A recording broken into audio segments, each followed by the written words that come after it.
Greetings, this is Brother Darryl McCoy. Today I'm going to be teaching on hope.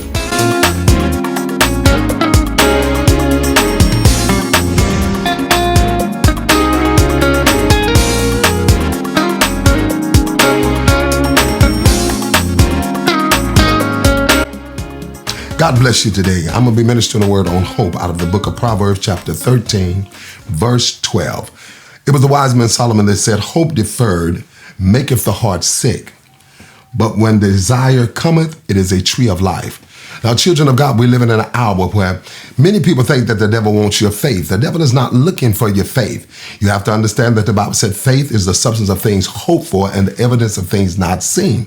Now, the devil don't just want your faith because, see, faith is your bow and arrow. Hope is your target. And if I take away the target, then it ain't nothing for your faith to believe for. So what the devil wants is your hope. Now, the old books of the Bible written for your ensample, for your admonition, for your learning. A lot of things in the Old Testament were written as a shadow on the type of things to come. Now, when God made a promise unto Abraham that he was going to give him a land that floweth with milk and honey. Now, he told him he was going to give it to him, but now he deferred it. And in other words, what he did, he let them go into bondage for 400 years. But after the 400 years, they came out of the bondage, out of the house of Egypt. And the Bible said how when they got over and crossed over the Red Sea, it was only a 3 days journey between there and the promised land. But God told Moses to send 12 spies, 12 leaders, 12 elders, 12 heads of every tribe over into the land of promise to spy out the land. But when they went over there, they came back with grapes was so big that it took 2 men to carry one cluster. But what happened?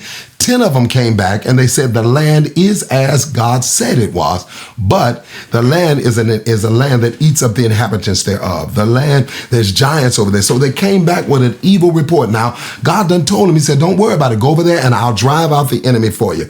But when the elders came back, they came back with an evil report and destroyed the hope of the people. Now, when a person's hope is destroyed, it causes them to weep and cry. Then the next thing it's going to do is cause them to murmur and complain. And then the next thing it's going to do is cause them to want to go back. You understand? Going to cause them to want to go back. They desired to go back into Egypt. Well, you look today, the Bible said the leaders of my people have caused them to err. What have they taken? They've taken away their hope. Now, our hope today is to be rich, to be famous, to be wealthy, but that's not the hope.